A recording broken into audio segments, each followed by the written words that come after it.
Hi friends, நாங்கள் அங்கே இருக்கிட்டு எல்லோரும் எப்படி இருக்கீங்க? நல்லா இருக்கீங்கன்னு நினைக்கிறேன். நானும் ரொம்ப நல்லா இருக்கேன். நான் என்ன இன்றைக்கி உங்கள்கிட்ட ஷேர் பண்ணிக்க போகிறேன்னா, என்னுடைய டெலிவரி எக்ஸ்பீரியன்ஸ் பற்றி தான். எனக்கு வந்து நவம்பர் 22 டேட் கொடுத்துருந்தாங்க. ஆனால் பார்த்தீங்கன்னா எனக்கு வந்து 13ஆந்தேதி, ஆமாம் 9 மந்த் ஆகிடுச்சுனாவே வீக்லி ஒன்ஸ் செக்கப் வர சொல்லுவாங்களே, அப்படி தான் என்னையும் வர சொல்லியிருந்தாங்க. நானும் போயிருந்தேன். அப்போ வந்து செக் பண்ணப்பயே எனக்கு கொஞ்சம் பெயின் ஆரம்பிச்சிருச்சு.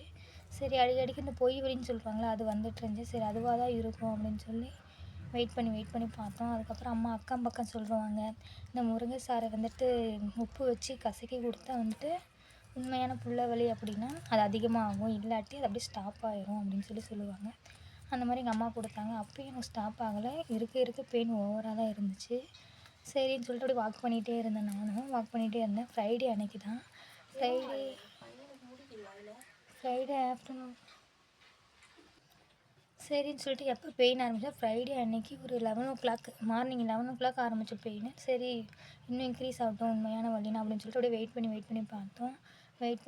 வாக் பண்ணிகிட்டே இருந்தேன். அப்புறம் பெயின் அதிகமாகிடுச்சு. சரின்னு சொல்லிட்டு பக்கத்தில் இருக்க ஜிஹெச், நம்ம மந்த்லி ஒன்ஸ் செக்கப் போகணும், அந்த ஜிஹெச் போய் பார்க்கலாம். 6 o'clock 5:30 இருக்கும். அப்போ எங்கள் அக்கா என்னை கூட்டிகிட்டு போனாங்க. சரி போய் பார்ப்போம் என்ன சொல்கிறாங்க அப்படின்னு சொல்லிட்டு அங்கே போனோம். திருப்பி அவங்க செக் பண்ணி பார்த்துட்டு கர்ப்பப்பை வாய் வந்துட்டு இன்னும் ஓப்பன் ஆகலைம்மா அப்படின்னு சொன்னாங்க. உங்களுக்கு வந்து இப்போ லைட்டாக தான் பெயின் இருக்குது. ஆனால் அதுவே எனக்கு ஹெவி பெயின் தான். இப்போதைக்கு உங்களுக்கு லைட்டாக தான் பெயின் இருக்குது. ரொம்ப ஹெவியாக பெயின் வந்துச்சு அப்படின்னா நீங்கள் வாங்க, இப்போ நீங்கள் வீட்டுக்கு போங்க, இங்கேயே இருந்தீங்கன்னா நாங்கள் அடிக்கடி செக் பண்ணி பார்ப்போம் அப்படின்னு சொன்னாங்க. அப்படின்ற மாதிரி சொன்னது நாங்களும் வீட்டுக்கு வந்துட்டு இருக்க பெயின் ரொம்ப அதிகமாகிடுச்சு. சரின்னு சொல்லிட்டு எங்கள் வீட்டுக்காரர் வேலைக்கு போயிருந்தாங்க. எங்கள் மாமா வேலைக்கு போயிட்டு தான் அவங்களும் வந்துட்டு அவங்களும் பாதி தூரத்தில் வந்து ஜிஹெச் ரிட்டர்ன் வரும்போது மாமா கூட தான் வந்தேன்.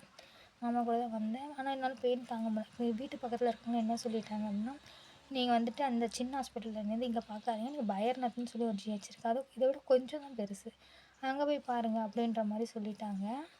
நாங்களும் அங்கே போய் பார்த்தோம். இதுதான் பார்ட் 1. நெக்ஸ்ட் என்ன நடந்துச்சுன்னு பார்ட் 2ல் சொல்கிறேன், தெரிஞ்சுக்கங்க நீங்களும்.